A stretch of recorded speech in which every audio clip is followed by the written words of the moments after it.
दोस्तों नमस्कार। रोज़ नई नई प्रेरणादायक कहानियाँ सुनने के लिए आप मेरे चैनल को सब्सक्राइब कर बेल आइकन को प्रेस कर दें। आज की कहानी है ईश्वर में आस्था। एक साधु महाराज श्री रामायण कथा सुना रहे थे। लोग आते और आनंद विभोर होकर जाते।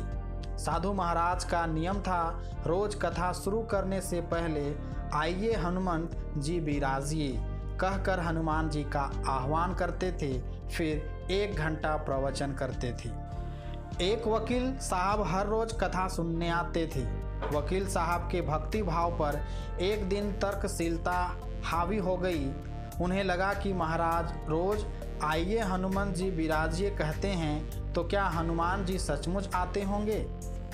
अतः वकील साहब ने महात्मा जी से पूछ ही डाला, महाराज जी आप रामायण की कथा बहुत अच्छी कहते हैं, हमें बड़ा आनंद आता है, परंतु आप जो गद्दी प्रतिदिन हनुमान जी को देते हैं उस पर क्या हनुमान जी सचमुच विराजते हैं। साधु महाराज ने कहा, हाँ, यह मेरा व्यक्तिगत विश्वास है कि जहाँ राम कथा हो रही हो तो हनुमान जी अवश्य पधारते हैं। वकील ने कहा, महाराज ऐसे बात नहीं बनेगी, हनुमान जी यहाँ आते हैं, इसका आप कोई सबूत दीजिए।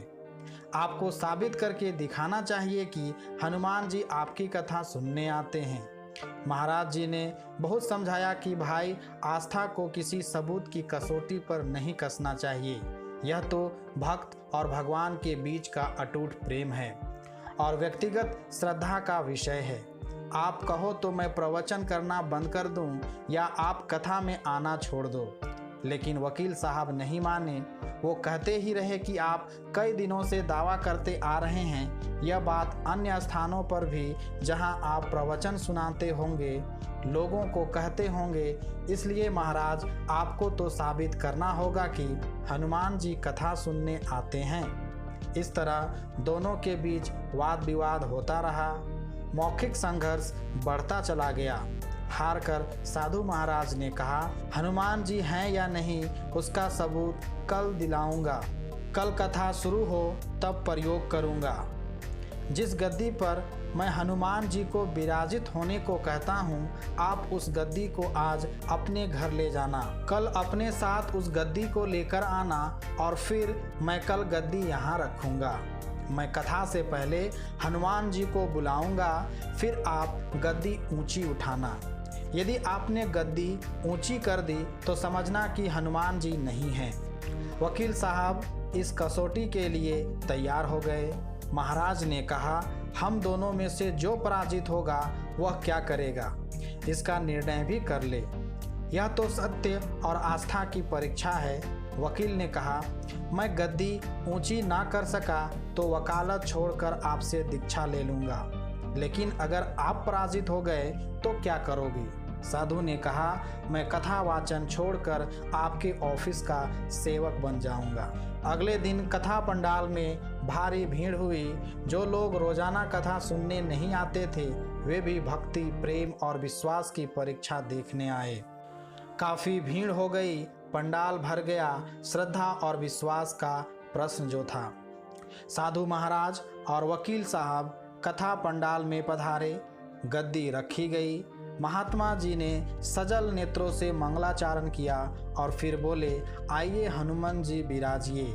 ऐसा बोलते ही साधु महाराज के नेत्र सजल हो उठे।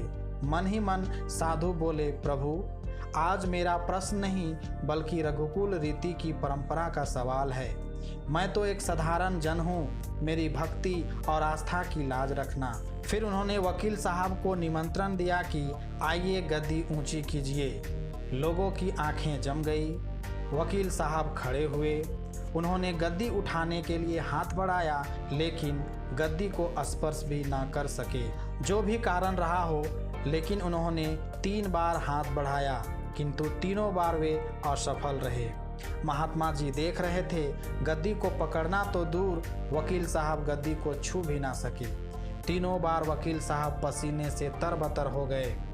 वकील साहब साधु महाराज के चरणों में गिर पड़े और बोले, महाराज गद्दी उठाना तो दूर, मुझे नहीं मालूम कि क्यों मेरा हाथ भी गद्दी तक क्यों नहीं पहुंच पा रहा है। अतः मैं अपनी हार स्वीकार करता हूं। उसके बाद वकील साहब साधु के चरणों में नतमस्तक हो गए। कहते हैं कि श्रद्धा और भक्ति के साथ की गई आराधना में बहुत शक्ति होती है। मानो तो देव नहीं तो पत्थर, प्रभु की मूर्ति तो पाषाण की ही होती है, लेकिन भक्त के भाव से उसमें प्राण प्रतिष्ठा होती है तो प्रभु विराजते हैं। धन्यवाद।